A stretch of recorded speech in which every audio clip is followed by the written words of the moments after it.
Animal Farm by George Orwell, written in 1945, Chapter 8.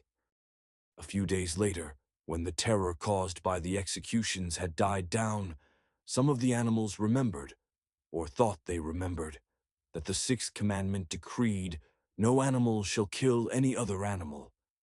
And though no one cared to mention it in the hearing of the pigs or the dogs, it was felt that the killings which had taken place did not square with this. Clover asked Benjamin to read her the sixth commandment, and when Benjamin, as usual, said that he refused to meddle in such matters, she fetched Muriel. Muriel read the commandment for her. It ran, "No animal shall kill any other animal without cause."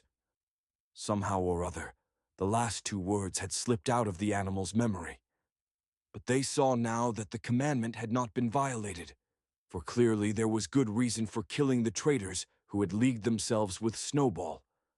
Throughout the year, the animals worked even harder than they had worked in the previous year. To rebuild the windmill with walls twice as thick as before, and to finish it by the appointed date, together with the regular work of the farm, was a tremendous labor. There were times when it seemed to the animals that they worked longer hours and fed no better than they had done in Jones's day.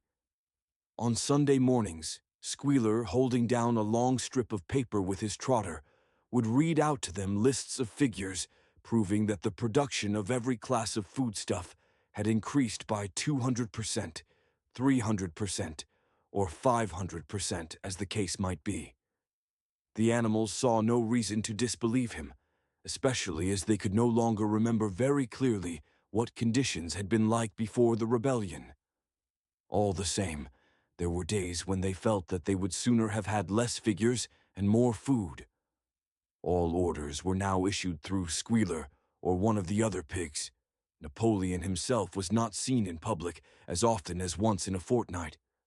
When he did appear, he was attended not only by his retinue of dogs, but by a black cockerel who marched in front of him and acted as a kind of trumpeter, letting out a loud cock-a-doodle-doo before Napoleon spoke. Even in the farmhouse, it was said, Napoleon inhabited separate apartments from the others. He took his meals alone, with two dogs to wait upon him, and always ate from the Crown Derby dinner service which had been in the glass cupboard in the drawing-room. It was also announced that the gun would be fired every year on Napoleon's birthday, as well as on the other two anniversaries. Napoleon was now never spoken of simply as Napoleon. He was always referred to in formal style as our leader, Comrade Napoleon, and the pigs liked to invent for him such titles as Father of all animals, Terror of mankind, Protector of the sheepfold, Duckling's friend, and the like. In his speeches, Squealer would talk with the tears rolling down his cheeks of Napoleon's wisdom, the goodness of his heart, and the deep love he bore to all animals everywhere, even and especially the unhappy animals who still lived in ignorance and slavery on other farms. It had become usual to give Napoleon the credit for every successful achievement and every stroke of good fortune. You would often hear one hen remark to another, "Under the guidance of our leader, Comrade Napoleon, I have laid 5 eggs in 6 days." Or two cows, enjoying a drink at the pool, would exclaim, "Thanks to the leadership of Comrade Napoleon, how excellent this water tastes." The general feeling on the farm was well expressed in a poem entitled Comrade Napoleon, which was composed by Minimus, and which ran as follows: Friend of the fatherless, Fountain of happiness, Lord of the swill bucket. Oh, how my soul is on fire when I gaze at thy calm and commanding eye, like the sun in the sky, Comrade Napoleon. Thou art the giver of all that thy creatures love. Full belly twice a day, clean straw to roll upon. Every beast great or small sleeps at peace in his stall. Thou watchest over all, Comrade Napoleon. Had I a sucking pig, ere he had grown as big even as a pint bottle or as a rolling pin, he should have learned to be faithful and true to thee. Yes, his first squeak should be, Comrade Napoleon. Napoleon approved of this poem and caused it to be inscribed on the wall of the big barn at the opposite end from the Seven Commandments. It was surmounted by a portrait of Napoleon, in profile, executed by Squealer in white paint. Meanwhile, through the agency of Whymper, Napoleon was engaged in complicated negotiations with Frederick and Pilkington. The pile of timber was still unsold. Of the two, Frederick was the more anxious to get hold of it, but he would not offer a reasonable price. At the same time, there were renewed rumors that Frederick and his men were plotting to attack Animal Farm and to destroy the windmill, the building of which had aroused furious jealousy in him. Snowball was known to be still skulking on Pinchfield Farm. In the middle of the summer, the animals were alarmed to hear that 3 hens had come forward and confessed that, inspired by Snowball, they had entered into a plot to murder Napoleon. They were executed immediately, and fresh precautions for Napoleon's safety were taken. 4 dogs guarded his bed at night, 1 at each corner, and a young pig named Pink Eye was given the task of tasting all his food before he ate it, lest it should be poisoned. At about the same time, it was given out that Napoleon had arranged to sell the pile of timber to Mr. Pilkington. He was also going to enter into a regular agreement for the exchange of certain products between Animal Farm and Foxwood. The relations between Napoleon and Pilkington, though they were only conducted through Whymper, were now almost friendly. The animals distrusted Pilkington as a human being, but greatly preferred him to Frederick, whom they both feared and hated. As the summer wore on, and the windmill neared completion, the rumors of an impending treacherous attack grew stronger and stronger. Frederick, it was said, intended to bring against them 20 men all armed with guns, and he had already bribed the magistrates and police, so that if he could once get hold of the title deeds of Animal Farm, they would ask no questions. Moreover, terrible stories were leaking out from Pinchfield about the cruelties that Frederick practiced upon his animals. He had flogged an old horse to death, he starved his cows, he had killed a dog by throwing it into the furnace. He amused himself in the evenings by making cocks fight with splinters of razor blade tied to their spurs. The animals' blood boiled with rage when they heard of these things being done to their comrades, and sometimes they clamored to be allowed to go out in a body and attack Pinchfield Farm, drive out the humans, and set the animals free. But Squealer counseled them to avoid rash actions and trust in Comrade Napoleon's strategy. Nevertheless, feeling against Frederick continued to run high. One Sunday morning, Napoleon appeared in the barn and explained that he had never at any time contemplated selling the pile of timber to Frederick. He considered it beneath his dignity, he said, to have dealings with scoundrels of that description. The pigeons who were still sent out to spread tidings of the rebellion were forbidden to set foot anywhere on Foxwood, and were also ordered to drop their former slogan of "Death to Humanity" in favor of "Death to Frederick." In the late summer, yet another of Snowball's machinations was laid bare. The wheat crop was full of weeds, and it was discovered that on one of his nocturnal visits, Snowball had mixed weed seeds with the seed corn. A gander who had been privy to the plot had confessed his guilt to Squealer and immediately committed suicide by swallowing deadly nightshade berries. The animals now also learned that Snowball had never, as many of them had believed hitherto, received the order of Animal Hero First Class. This was merely a legend which had been spread some time after the Battle of the Cowshed by Snowball himself. So far from being decorated, he had been censured for showing cowardice in the battle. Once again, some of the animals heard this with a certain bewilderment, but Squealer was soon able to convince them that their memories had been at fault.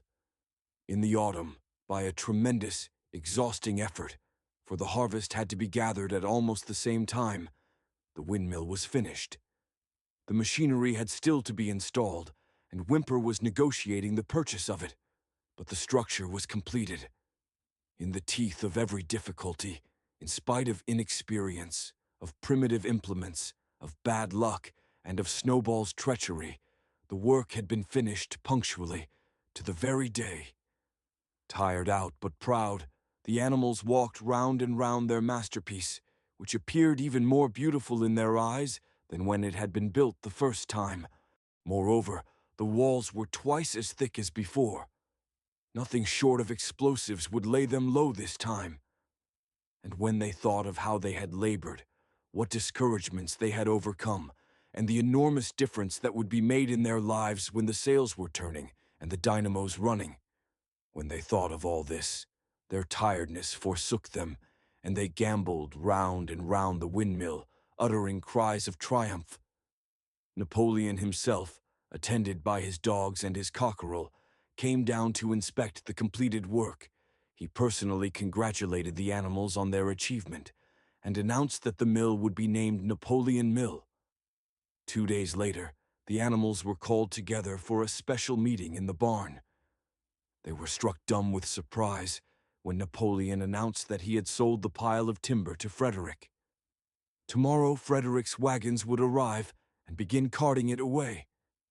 Throughout the whole period of his seeming friendship with Pilkington, Napoleon had really been in secret agreement with Frederick. All relations with Foxwood had been broken off. Insulting messages had been sent to Pilkington. The pigeons had been told to avoid Pinchfield Farm and to alter their slogan from "Death to Frederick" to "Death to Pilkington." At the same time, Napoleon assured the animals that the stories of an impending attack on Animal Farm were completely untrue, and that the tales about Frederick's cruelty to his own animals had been greatly exaggerated. All these rumors had probably originated with Snowball and his agents. It now appeared that Snowball was not, after all, hiding on Pinchfield Farm, and in fact had never been there in his life. He was living, in considerable luxury, so it was said, at Foxwood, and had in reality been a pensioner of Pilkington for years past. The pigs were in ecstasies over Napoleon's cunning. By seeming to be friendly with Pilkington, he had forced Frederick to raise his price by £12. But the superior quality of Napoleon's mind, said Squealer, was shown in the fact that he trusted nobody, not even Frederick. Frederick had wanted to pay for the timber with something called a check, which, it seemed, was a piece of paper with a promise to pay written upon it. But Napoleon was too clever for him. He had demanded payment in real £5 notes, which were to be handed over before the timber was removed. Already Frederick had paid up, and the sum he had paid was just enough to buy the machinery for the windmill. Meanwhile, the timber was being carted away at high speed. When it was all gone, another special meeting was held in the barn for the animals to inspect Frederick's banknotes. Smiling beatifically and wearing both his decorations, Napoleon reposed on a bed of straw on the platform, with the money at his side, neatly piled on a china dish from the farmhouse kitchen. The animals filed slowly past, and each gazed his fill. And Boxer put out his nose to sniff at the banknotes, and the flimsy white thing stirred and rustled in his breath. 3 days later, there was a terrible hullabaloo. Whymper, his face deadly pale, came racing up the path on his bicycle, flung it down in the yard, and rushed straight into the farmhouse. The next moment, a choking roar of rage sounded from Napoleon's apartments. The news of what had happened sped round the farm like wildfire. The banknotes were forgeries. Frederick had got the timber for nothing. Napoleon called the animals together immediately, and in a terrible voice pronounced the death sentence upon Frederick. When captured, he said, Frederick should be boiled alive. At the same time, he warned them that after this treacherous deed, the worst was to be expected. Frederick and his men might make their long-expected attack at any moment. Sentinels were placed at all the approaches to the farm. In addition, 4 pigeons were sent to Foxwood with a conciliatory message, which it was hoped might re-establish good relations with Pilkington. The very next morning the attack came. The animals were at breakfast when the lookouts came racing in with the news that Frederick and his followers had already come through the 5-barred gate.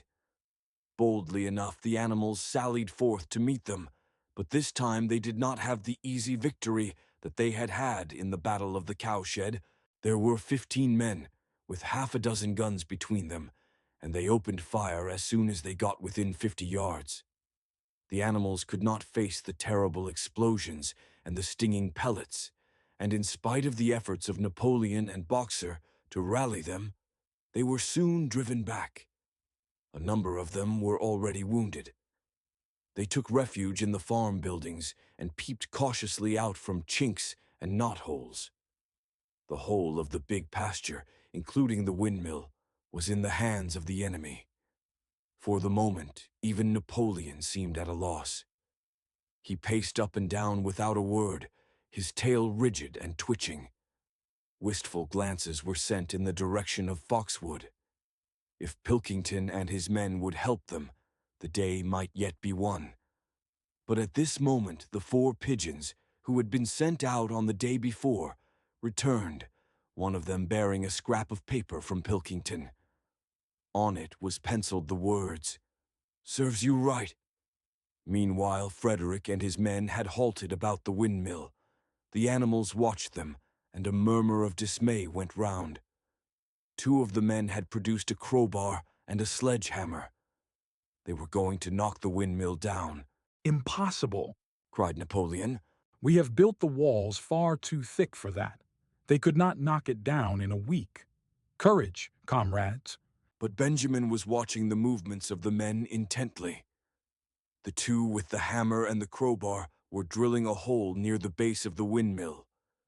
Slowly and with an air almost of amusement, Benjamin nodded his long muzzle. "I thought so," he said. "Do you not see what they are doing? In another moment, they are going to pack blasting powder into that hole." Terrified, the animals waited.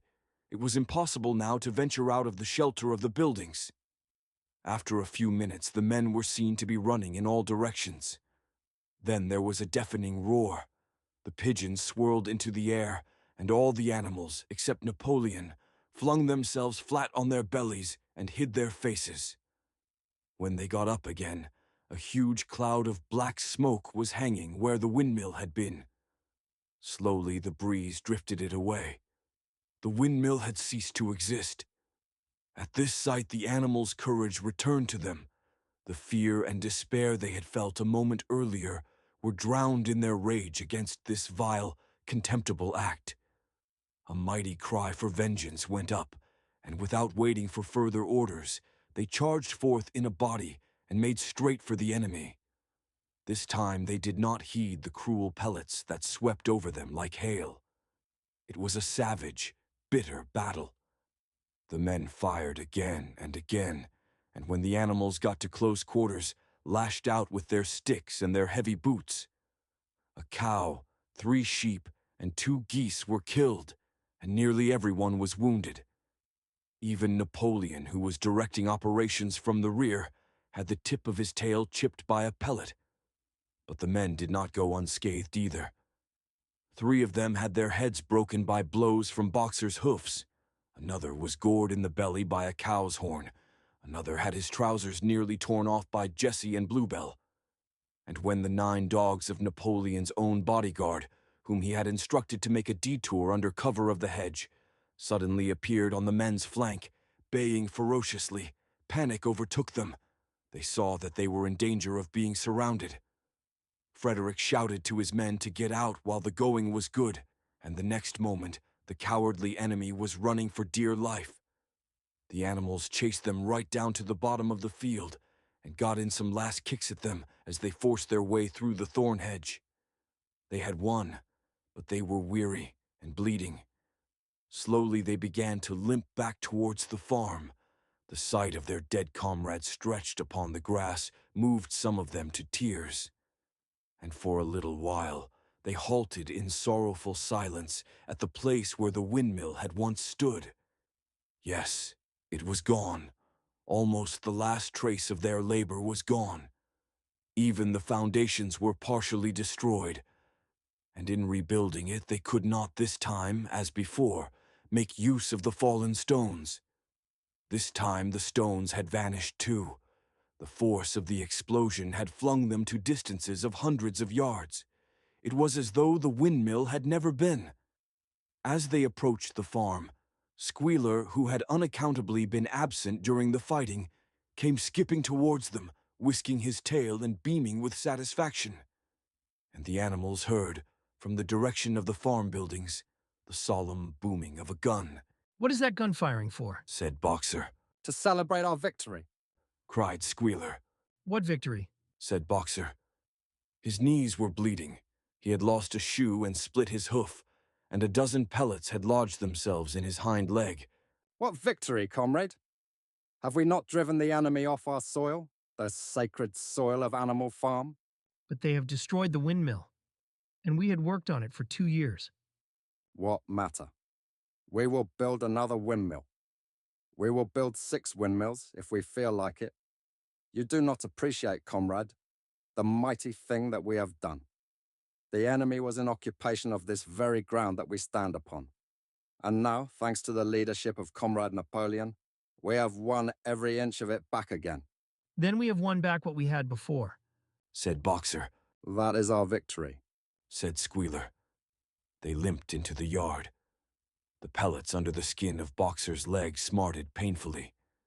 He saw ahead of him the heavy labor of rebuilding the windmill from the foundations, and already in imagination he braced himself for the task. But for the first time it occurred to him that he was 11 years old, and that perhaps his great muscles were not quite what they had once been. But when the animals saw the green flag flying, and heard the gun firing again, 7 times it was fired in all, and heard the speech that Napoleon made, congratulating them on their conduct, it did seem to them, after all, that they had won a great victory. The animals slain in the battle were given a solemn funeral. Boxer and Clover pulled the wagon which served as a hearse, and Napoleon himself walked at the head of the procession. 2 whole days were given over to celebrations. There were songs, speeches, and more firing of the gun, and a special gift of an apple was bestowed on every animal, with 2 ounces of corn for each bird and 3 biscuits for each dog. It was announced that the battle would be called the Battle of the Windmill, and that Napoleon had created a new decoration, the Order of the Green Banner, which he had conferred upon himself. In the general rejoicings, the unfortunate affair of the banknotes was forgotten. It was a few days later than this that the pigs came upon a case of whiskey in the cellars of the farmhouse. It had been overlooked at the time when the house was first occupied.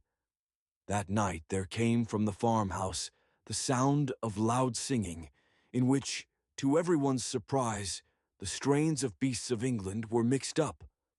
At about 9:30, Napoleon, wearing an old bowler hat of Mr. Jones's, was distinctly seen to emerge from the back door, gallop rapidly round the yard, and disappear indoors again.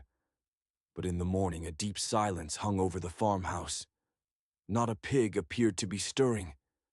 It was nearly 9 o'clock when Squealer made his appearance, walking slowly and dejectedly, his eyes dull, his tail hanging limply behind him, and with every appearance of being seriously ill. He called the animals together and told them that he had a terrible piece of news to impart. Comrade Napoleon was dying. A cry of lamentation went up. Straw was laid down outside the doors of the farmhouse, and the animals walked on tiptoe. With tears in their eyes, they asked one another what they should do if their leader were taken away from them. A rumor went round that Snowball had after all contrived to introduce poison into Napoleon's food. At 11 o'clock, Squealer came out to make another announcement. As his last act upon earth, Comrade Napoleon had pronounced a solemn decree. The drinking of alcohol was to be punished by death. By the evening, however, Napoleon appeared to be somewhat better, and the following morning Squealer was able to tell them that he was well on the way to recovery. By the evening of that day, Napoleon was back at work, and on the next day it was learned that he had instructed Whymper to purchase in Willingdon some booklets on brewing and distilling. A week later, Napoleon gave orders that the small paddock beyond the orchard, which it had previously been intended to set aside as a grazing ground for animals who were past work, was to be plowed up. It was given out that the pasture was exhausted and needed reseeding, but it soon became known that Napoleon intended to sow it with barley. About this time there occurred a strange incident which hardly anyone was able to understand.